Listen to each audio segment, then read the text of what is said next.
तो BSc first year minor differential equation की play list start करने जा रहा हूँ। उसमें से यूनिट 5 है अचर गुणांकों वाले रैखिक अवकल समीकरण linear differential equation with constant coefficient. Unit 5 क्या है देखो, यूनिट 5 बीएससी फर्स्ट ईयर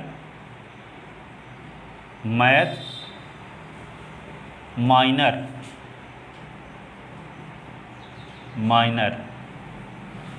पहला गया है, इसका चैप्टर का नाम है अचर गुणांकों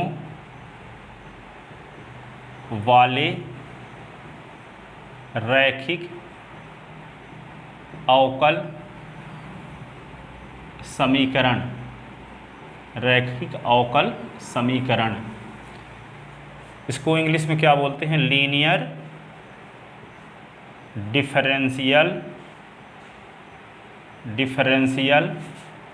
इक्वेशन विथ कांस्टेंट कोफिशिएंट।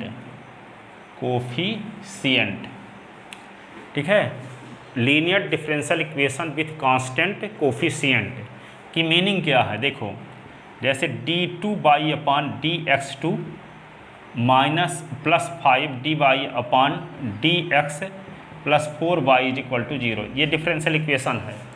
तो आपको डिफरेंशियल इक्वेशन में आपको ये बताया गया था कि किसी भी डिफरेंशियल इक्वेशन में हाईएस्ट पावर की जो हाईएस्ट डेरिवेटिव की जो पावर होती है, जैसे हाईएस्ट डेरिवेटिव ये है, ये यहाँ पे 2 डिग्री का डेरिवेटिव है, ये 1 डिग्री का डेरिवेटिव है। ठीक है, तो ये हाईएस्ट डेरिवेटिव है। हाईएस्ट डेरिवेटिव नहीं, y का अधिकतम 2 बार अवकलन है इस अवकल समीकरण में।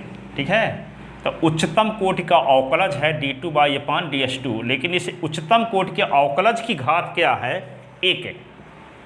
उच्चतम कोटि के अवकलज की घात क्या है, 1 है। ठीक है, तो ये आप जानते हो 9th क्लास में पढ़े थे कि यदि x - 3 है = 0 तो इसको कहते हैं रैखिक समीकरण। यदि x² - 5s + 6 = 0 तो इसको कहते हैं वर्ग समीकरण। ठीक है, s³ + 7s² + 9s + 5 = 0 तो इसको त्रिघाती समीकरण बोलते हैं, क्यूबिक इक्वेशन। ठीक है, तो यहाँ जिस समीकरण की घात 1 होती है उसे रैखिक समीकरण बोलते हैं कि नहीं। तो यहाँ देखते हैं इस अवकल समीकरण की घात 1 है। ठीक है, किसी अवकल समीकरण में y का अधिकतम कितनी बार अवकलन है, तो 2 बार है, तो इसकी कोटि 2 हो गई।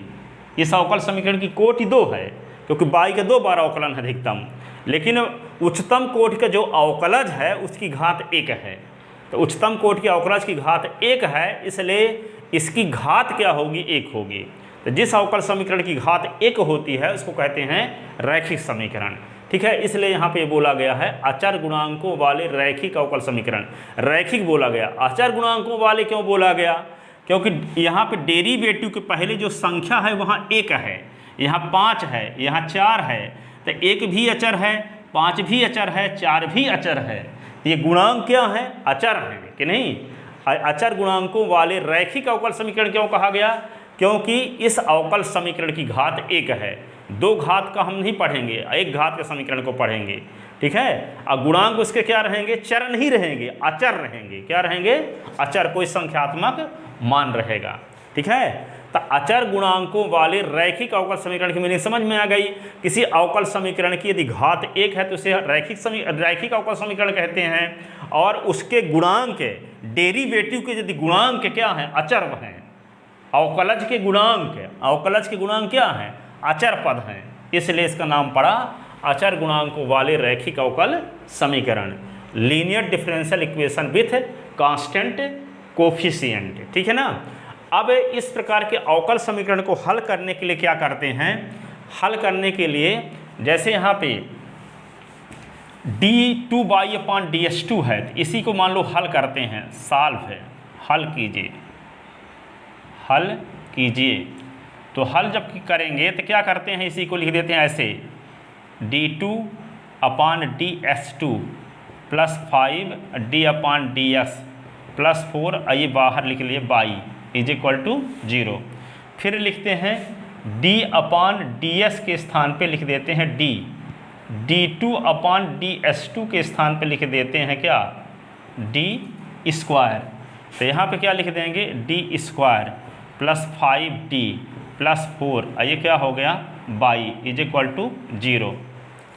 ठीक है, अब हम क्या करते हैं, सुनो, d के स्थान पे यम रख देते हैं, d के स्थान पे क्या रख देते हैं, यम। तो यम स्क्वायर प्लस 5m प्लस 4 बराबर 0, y को छोड़ देते हैं। तो जो आता है यम के रूप में समीकरण, उसे कहते हैं इस अवकल समीकरण का सहायक समीकरण। क्या कहते हैं, सहायक समीकरण। जिसका सहायक समीकरण, जिसका सहायक समीकरण, तो सहायक समीकरण क्या लिख देंगे यहाँ पे, यम का स्क्वायर प्लस 5m प्लस 4 बराबर 0। एक्सिलरी इक्वेशन AUXILARY,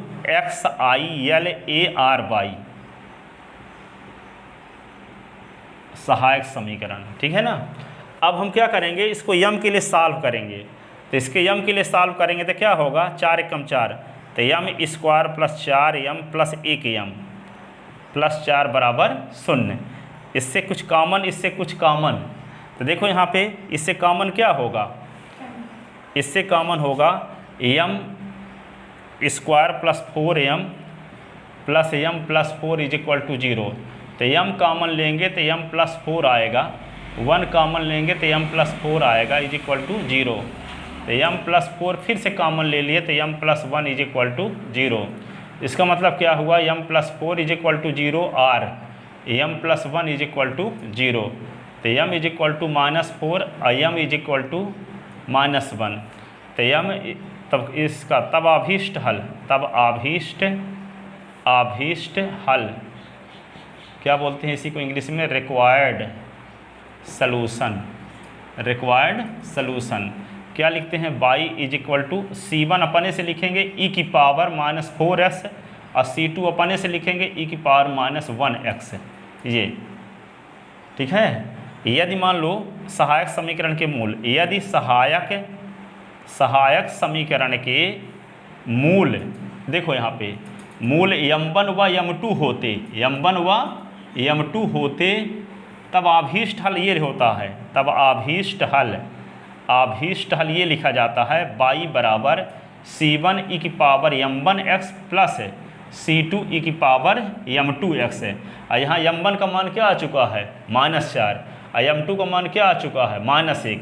इसलिए लिख दिए C1 e की पावर m1 के स्थान पे -4x और C2 e की पावर -1x।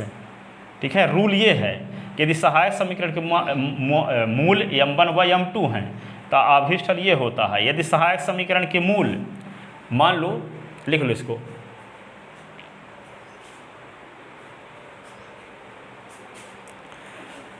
लिख ले, यदि सहायक समीकरण के मूल ये होते, देखो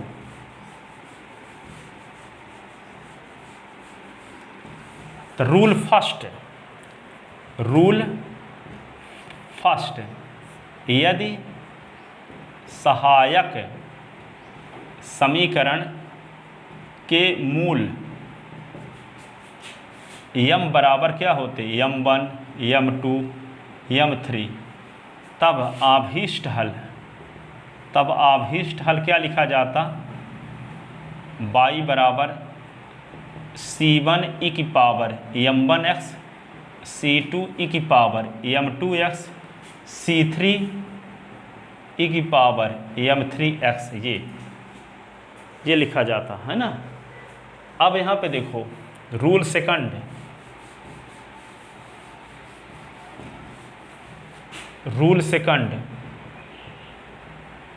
यदि सहायक समीकरण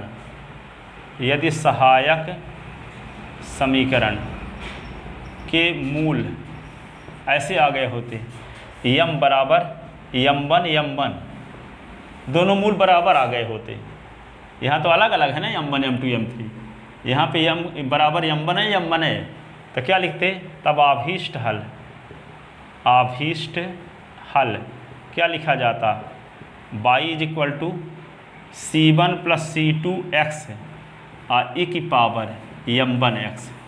ठीक है। रूल इसी को हम लिख सकते हैं, यदि m बराबर क्या होता, मान लो m1 3 बार, तो क्या लिखते y is equal to c1 plus c2x plus c3x² और e की पावर क्या लिख देते m1x। यदि m बराबर क्या होता m1 m1 4 बार, ठीक है, तो क्या लिखते y is equal to c1 plus c2s plus c2x² plus c3s³ और e की पावर क्या लिख देते m1x, ठीक है, रिपीट मूल यदि रहते तो, ठीक है। अब यहाँ पे देखो रूल थर्ड, यदि सहायक समीकरण के मूल क्या होते m बराबर ऐसे होता alpha plus minus iota beta, समिश्र संख्या में होता यदि मान लो m का मान, तब क्या लिखता हूँ, तब आभीष्ट हल क्या लिखा जाता y is equal to E की पावर अल्फ़ा x और c1 cos beta x plus c2 sine beta x, ये लिखा जाता। क्या लिखा जाता, ई की पावर वास्तविक भाग, यह वास्तविक भाग है या अधिकल्पित भाग है, तो ई की power alpha x plus c1 कास अधिकल्पित भाग x और फिर c2 साइन अधिकल्पित भाग x, ये लिखा जाता, ठीक है। इस सहायक समीकरण को हल करोगे तो मान लो बराबर मूल आ गए 4 ठो, तब उसका आभीष्ट हल ये लिखा जाएगा। मान लो 3 ठे बराबर मूल आ गए तो व्यापक हल ये आ जाएगा। हाँ बोलो। हाँ c1 plus c2s plus c3x² plus c4x³ ये, तब आभीष्ट हल y बराबर ई की power alpha x c1 cos beta x plus c2 sine beta x, ठीक है। अब यदि मान लो सहायक समीकरण के मूल,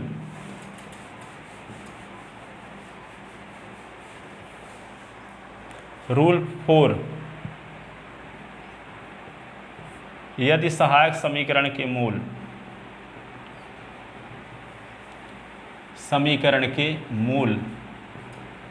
m बराबर क्या होता अल्फ़ा और plus minus under root beta, iota ना लगा होता रूट लगा होता, जिसमें तो आयोटा लगा था ना, आयोटा लगा है, इसमें आयोटा नहीं लगा है, दूसरा पद रूट में है, ठीक है।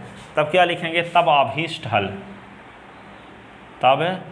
आभीष्ट हल क्या लिखा जाएगा, आभीष्ट हल लिखा जाएगा y is equal to E की पावर अल्फ़ा x ये c1 cos hyperbolic root beta x और c2 sine hyperbolic root beta x, ठीक है। ई की power alpha x c1 cos hyperbolic root beta x और c2 sine hyperbolic root beta x,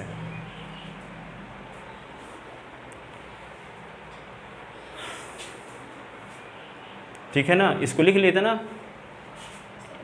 अब चारों rule पर आधारित क्वेश्चन देखते हैं। एक रूल पर तो बता दिए, अब 3 रूल पर और बताते हैं। 4 रूल पर जब मूल अब रिपीट होंगे तब कैसे निकालेंगे।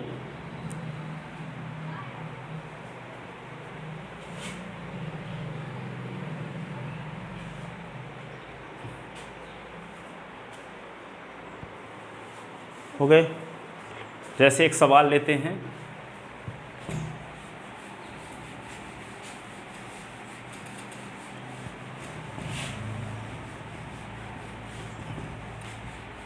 हल कीजिए। दूसरा सवाल, एक सवाल हो चुका है ना, दूसरा देखिए, हल कीजिए। ऐसे है, मान लो m² माइनस 4, अरे क्या लिखोगे, d2y/ds2 minus 4dy/ds plus 4y is equal to 0।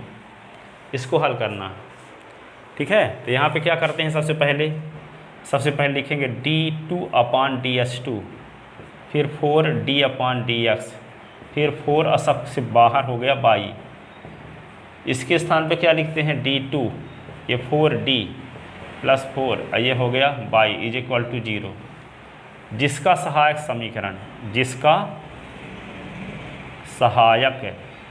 समीकरण एक्सिलरी इक्वेशन AUXILARY, सहायक समीकरण क्या लिखेंगे, डी के स्थान पे हम रख देंगे, तो m square minus 4m plus 4, by को छोड़ देंगे, इज इक्वल टू 0। अब इसको देखो, इसको क्या लिख सकते हैं, m square minus 2m plus 4 is equal to 0। m common लेंगे तो m माइनस टू कॉमन, तो m minus 2 is equal to 0। तो m माइनस 2 कॉमन लिए तो m minus 2 is equal to 0। तो m minus 2 is equal to 0 या m minus 2 is equal to 0, m is equal to 2 या m is equal to क्या आ गया 2। Repeat मूल आया कि नहीं, m बराबर क्या आया 2 कामा 2, 2 कामा 2। तो अलग अलग होते तो क्या लिखते, C1 अलग अलग यदि होता तो ऐसे लिखते ना, C1 e की power 2s plus C2 e की पावर 2s लिखते, लेकिन ये अलग अलग नहीं है, रिपीट है, तो क्या लिखेंगे, तब अभीष्ट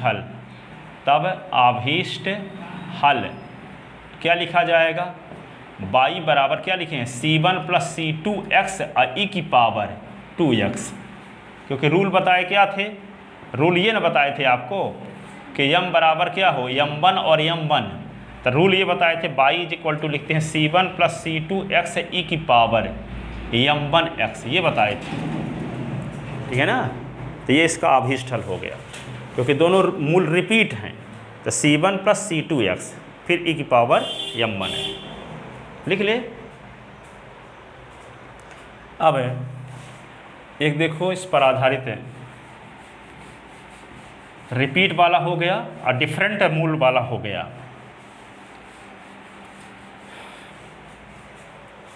ठीक है। अब अगला देखो एक क्वेश्चन, उसको नेक्स्ट लेक्चर में देखते हैं।